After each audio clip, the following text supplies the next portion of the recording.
안녕하세요. 책 읽어주는 그녀, 라라입니다. 제가 오늘 소개해드릴 책은 나를 되찾는 집중의 기술입니다. 이 책은 2024년 12월에 출간되어 현재 자기계발서 부문 신간이자 베스트셀러의 책이에요. 출판사는 갈매나무, 저자는 세모, 옮기니는 이상원님입니다. 이 책은 도둑맞은 시간을 다스려 내 삶의 주인이 되는 법을 담고 있는 책이에요. 세상이 무너질 때 다시 나를 일으켜 세울 집중력.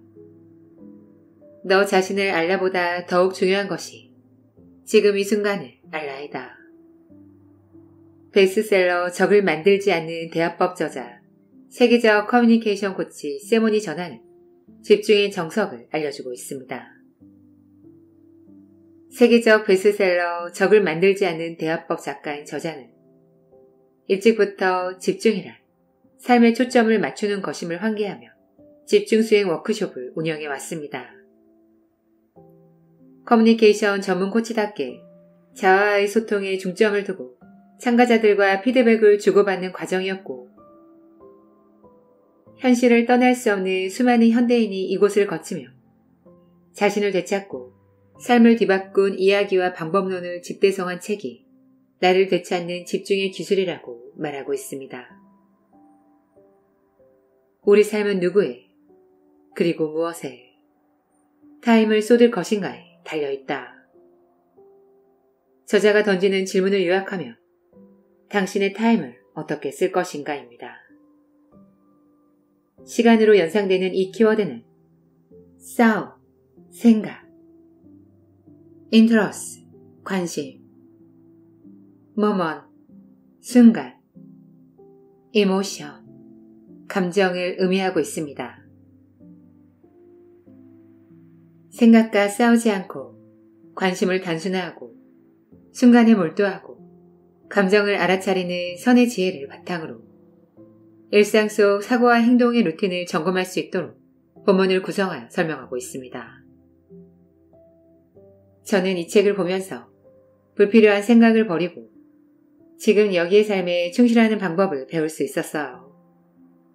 이 책이 제시하는 구체적인 체크리스트를 통해서 지금 제게 필요한 삶의 우선순위를 찾게 도와주는 인생책이에요. 그럼 저와 함께 도둑맞은 시간을 다스려 내 삶의 주인이 되는 법을 만나시러 책 속으로 들어가 보실게요.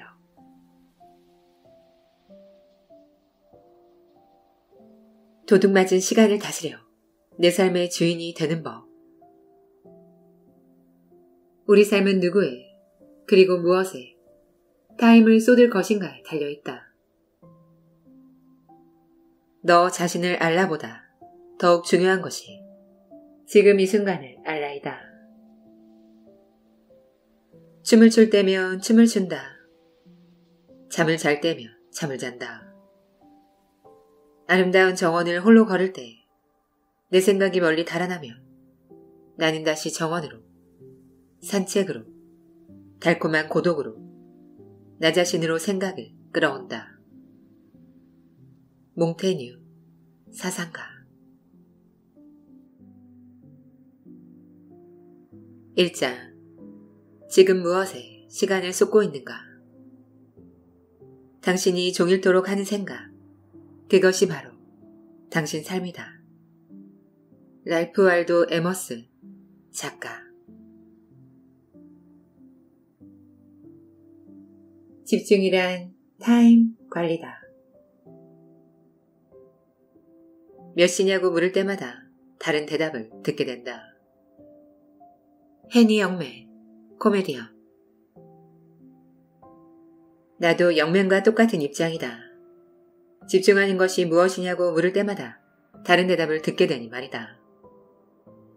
뉴욕 매츠 구단의 감독으로 지냈던 웨스트럼은 야구는 교회와 같다. 보러 오는 사람은 많지만 이해하는 사람은 거의 없으니까 라고 했다. 집중도 마찬가지다. 매일 집중하면서도 집중이 어떤 의미인지, 얼마나 중요한지 제대로 이해하는 사람은 별로 없다. 집중에 대한 다음 5가지 정의는 사전적 의미와 새로운 접근 모두를 포함하고 있다. 하나씩 읽어 내려가면서 언제 이런 집중 상태를 경험했는지 떠올려보자. 어디서 무엇을 하고 있을 때였는지도 생각해보라. 그 집중 상태가 얼마나 기분이 좋았는지 몸으로 다시 느껴보는 것이다. 정의 1. 집중은 마음을 하나로 모으는 능력이다. 찰스 디킨슨의 작품 속에는 매번 오로지 그 일 하나밖에 없다는 듯 열중하는 인물이 등장한다. 이렇게 일 하나에 온전히 열중하기란 사실 어려운 도전이다. 사람들에게는 해야 할 일들이 늘 너무나 많기 때문이다. 집중은 덜 중요한 다른 일들을 순간적으로 잊어버리는 것이다. 물론 그 다른 일들이 아예 중요하지 않다는 뜻은 아니다. 다만 지금 우리가 선택한 최우선 순위의 일보다는 덜 중요할 터다. 정의 2. 집중은 행동으로 나타나는 관심이다. 너무나 몰두한 나머지 하던 일과 하나가 되어버린 때가 있는가? 훌륭한 소설을 읽을 때, 흥미진진한 게임을 할 때, 정원을 가꿀 때, 자기를 잊고 몰두하던 순간은 얼마나 짜릿했는가? 중요한 경기에 임하는 운동선수들도 가끔 이런 순간을 경험하곤 한다. 무엇을 하고 있는지조차 의식하지 않고 그저 하는 상태 말이다. 이렇게 온몸과 마음, 신경을 모을 때 몰입에 이른다. 정의 3. 집중은 복종하는 마음이다. 반항하는 마음 때문에 고통스러웠던 경험이 있는가? 이런 마음은 마치 10대 청소년처럼 주인인 내 말을 무시하고 멋대로 움직인다. 집중은 마음이 제멋대로 움직이게끔 방치하는 대신 내가 원하는 대로 마음을 조정하는 힘이다. 정의 4. 집중은 버티는 능력이다.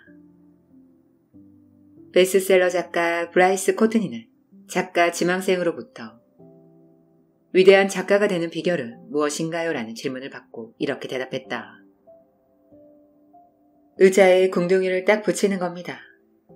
제대로 써질 때까지 다른 무엇에도 눈 돌리지 말고 앉아 있어야 합니다. 적지 않은 철학자들도 비슷한 이야기를 한 바 있다. 반대나 무시, 역효과를 무릅쓰고 밀고 나가는 정신력이 있어야 비로소 삶에서 원하는 바를 얻게 된다는 것이다. 꾸준한 노력과 관심으로 얻지 못할 것은 없다라는 세네카의 말도 그중 하나다. 정의 5. 집중은 타임 관리다. 시간의 새로운 정의를 주목해보자. 전통적으로 우리는 일, 월, 연 단위로 시간을 측정해왔다. 하지만 삶을 돌이켜볼 때 우리는 흔히 일, 월, 연이 아니라 어떤 순간을 떠올린다. 사람이나 장소, 그리고 일의 과정에 우리의 사고, 관심, 감정이 완전히 몰입해 있었던 순간 말이다. 집중의 개념을 정의하는 과정에서 나는 재미있는 결론에 도달했다. 시간 개념을 재정립하면 인생에서 경주를 벌여야 한다는 압박감에서 벗어날 수 있게 된다는 것이다. 시간이 충분치 않다는 생각 대신 지금 이 순간 우리가 누리는 시간을 깨닫게 된다고 할까? 그러면 시간을 최고로 쓰는 방법은 곧 이 순간을 즐기는 것임을 알게 된다. 미국의 심리학자이자 철학자인 윌리엄 제임스는 주의를 기울이는 것이 바로 경험이라고 하였다. 바꿔 말하면 주의를 기울이는 것이 바로 우리 인생이다. 의미 있고 긍정적인 것에 주의를 기울이면 의미 있고 긍정적인 삶을 살게 된다. 반면 의미 없고 부정적인 일에 주의를 기울이다 보면 의미 없고 부정적인 인생이 펼쳐진다. 참으로 단순하지 않은가? 부처도 일체 유심이라 했다. 즉 존재는 생각에서 비롯된다. 요컨대 우리 삶의 질은 누구의 그리고 무엇에 타임을 쏟을 것인지에 달려있다 할 것이다. 마음을 정복한 사람에게 마음은 최고의 친구이다. 그러지 못한 사람에게 마음은 최대의 적이다. 바가바드 기타, 고대인도 힌두교 경전 중 하나. 얼마 전 여름 휴가 때 여행객으로 꽉 찬 뉴욕 그랜드 센트럴 기차역에서 나는 집중의 달인을 목격한 적이 있다. 어찌된 일인지 역 한가운데 위치한 팔각형 모양의 안내소에는 직원이 단 한 명뿐이었다. 사방에서 여행객들이 달려와 유리창을 두드리며 고함을 질러댔다. 19번 플랫폼은 어디로 가야 되죠? 코네티컷행 기차는 어디서 출발합니까? 지금 기차표를 살 수 있나요? 신경이 머리끝까지 곤두서야 마땅했지만 그 안내소 직원은 고도의 집중력을 발휘했다. 모든 질문을 한꺼번에 답하려는 대신 한 번에 한 사람에게만 온전히 주의를 기울인 것이다. 그는 집중에 관한 5정의를 온몸으로 실천하고 있었다. 혼란스러운 주변 상황에도 아랑곳 없이 말이다. 그렇다. 집중은 초점을 맞추는 것이자 몰입한 상태다. 전자는 사고하고 행동하는 것이고 후자는 사고하지 않고 존재하는 것이다. 전자에는 노력이 필요하지만 후자에는 노력이 필요 없다. 이 책에서는 그 방법, 즉 노력 없이 자연스럽게 몰입 상태에 이르는 법을 구체적으로 제시할 것이다. 자, 당신은 초점을 맞추는 것과 몰입이 통합된 상태를 마지막으로 경험한 적이 언제인가? 어쩌면 가족과 명절 때 모여 즐겁게 식사하던 시간일 수도 있다. 한 사람도 빠짐없이 다들 건강하고 행복하다는데 한없이 감사하던 그 순간 말이다. 혹은 맑은 하늘 아래 설경 속에서 스키를 타던 때일지도 모른다. 부드럽게 무릎을 굽혀 회전에 내려가면서 뭐라 말할 수 없는 짜릿한 즐거움을 느꼈으리라. 혹은 흥미진진한 연애소설을 읽으면서 시간이 어떻게 가는지 몰랐던 그 순간에 아마도 초점을 맞추는 것과 몰입이 통합되었을지도 모른다. 이럴 때 우리는 진정한 집중 상태를 경험한다. 하는 일에 온전히 빠져드는 것이다. 이 상태에서는 마음이 흐트러지지 않고 온전히 그 순간에 몰입할 수 있다. 2장 몰입. 온전히 사로잡히는 마법의 순간. 나는 그것을 몽상이라 부르고 싶다. 꿈꾸는 상태가 아니라 완전히 몰두한 상태. 이것은 기계적이면서도 영적이며 머나먼 다른 차원에 존재하는 것이라고도 할 수 있다. 아놀드 파머, 골프 선수.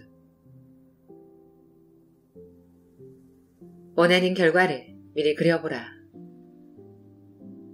경기는 연습한 대로 풀린다.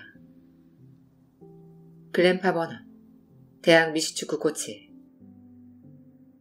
대충 연습하면 실제 경기에서도 대충 하게 된다. 우리 두 아들의 축구 코치는 연습 때 느릿느릿 움직이다가 실전에서 마법처럼 몸이 빨라질 수는 없다라고 말하면서 연습이 고되다고 불평하는 선수들을 독려한다. 맞는 말이다. 연습은 실전을 위한 준비가 아니라 그 자체로 실전이다. 연습이 중요하지 않다고 생각하는 사람은 그 잠재성을 알아채지 못하는 것이다. 완벽하게 집중한 상태에서 연습에 임해야 실제 경기 때 120% 적용할 수 있는 집중 수행이 이루어진다. 집중 수행을 위한 다음 과정을 거쳐 당신도 최고의 연습을 경험해보라. 마음속 그림을 그려보지 않고는 영혼이 사고하도록 만들 수 없다. 아리스토텔레스, 철학자. 우리 몸도 그림을 그려보지 않고는 제대로 움직여주지 않는다. 그럼에도 아무런 마음의 준비 없이 몸부터 움직이기 시작해 왜 제대로 안 되는지 의아해하는 사람들이 적지 않다. 이제부터는 움직이기 전에 원하는 결과가 무엇인지 마음속으로 정확하게 그려보길 권한다. 어쩌면 당신은 이미 시각화라는 개념을 듣고 또 실천에 옮기고 있을지 모르겠다. 건설적인 시각화는 곧바로 집중 수행으로 이어지게 해준다. 시각적으로 그려볼 때 우리는 다른 것을 무시하고 선택한 대상에만 집중하는 훈련을 하게 된다. 대상에 모든 관심을 집중함으로써 타임을 가장 잘 활용할 수 있는 것이다. 바라는 결과를 미리 그려보는 것은 그대로 확신으로 이어진다. 왜냐고? 확신, 즉 할 수 있다는 느낌은 최근의 반복적인 성공 경험이 가져오는 결과물이다. 생각해보라. 무언가를 잘 해내고 그런 일이 최근까지 자주 반복되었다면 우리는 확신으로 그 일을 시작할 것이다. 이전 경험을 바탕으로 익숙해졌으므로 이번에도 잘 될 것이라 믿게 된다. 반면 새로운 상황에서는 불안과 두려움을 느낀다. 익숙하지 않은 일 앞에서 신체는 아드레날린을 분비한다. 맞서 싸우든지 도망치든지 양지와 택일해야 하는 본능이 고개를 든다. 낯설고 불편하다는 인식 때문에 해야 할 일에 온전히 집중할 수 없다. 홈 경기보다 원정 경기가 불리하고 더 어려운 것도 바로 이 때문이다. 시각화는 그 불리함을 극복하는 유용한 방법이다. 마음속으로 수차례 그려보면 상황에 익숙해지고 홈 경기처럼 편안하게 원정 경기를 치를 수 있다. 물리적으로 직접 그 자리에 가보면 더욱 좋겠지만 소리, 광경, 느낌 등 세세한 부분까지 생생하게 떠올려 보는 것으로도 장소와 상황을 내 것으로 만들 수 있다.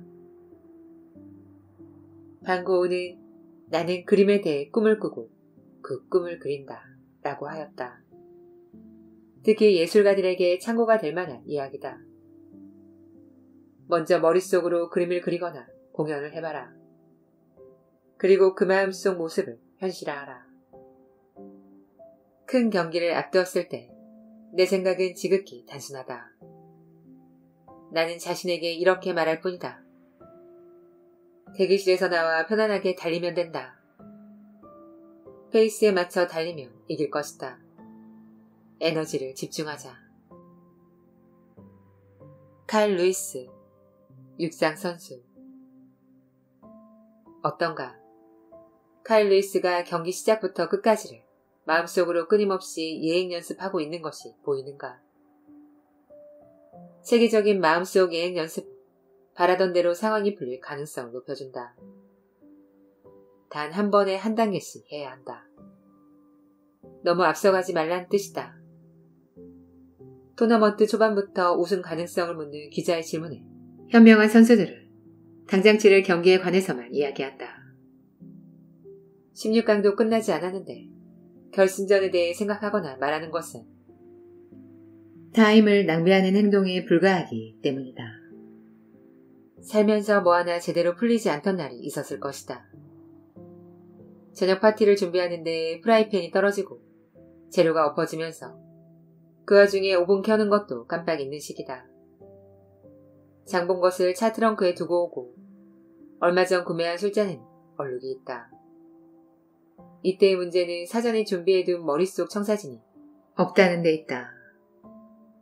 제대로 프로그래밍을 해놓지 않고 두뇌라는 컴퓨터가 알아서 움직이리라 기대하는 것은 무리다. 이제부터는 무언가를 시작하기 전에 마음속으로 단계별 전략을 수립하는 시간을 확보하자. 무엇을 어떤 순서로 해야 할지 적고 그 다음에 행동을 시작하는 것이다. 꼼꼼히 적어둔 목록을 따라가며 잊어버리거나 빠뜨린 것은 없는지 불안해하지 않아도 된다. 당신이 만약 지역별 춤 경연대회에 선수로 참가했다고 하자. 당신은 다른 출전 선수들의 공연을 보면서 자신감을 잃고 불안한 마음으로 순서를 기다릴 수도 있고 마음속으로 자기 동작과 동선을 예행 연습할 수도 있다. 무엇이 더 도움이 되겠는가? 두말할 필요도 없지 않은가?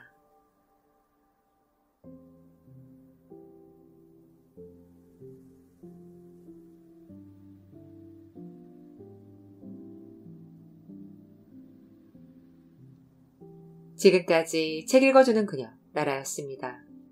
오늘도 끝까지 들어주셔서 감사드려요. 우리 구독자님들. 오늘 제가 소개해드린 이 책은 인생을 살아가면서 꼭 필요한 집중에 대해 설명하고 있습니다. 책을 보면서 바쁜 일상을 보내고 있는 현대인들에게 꼭 필요한 책이라는 생각이 들었습니다. 연말 선물로 추천드리고 싶은 책이에요.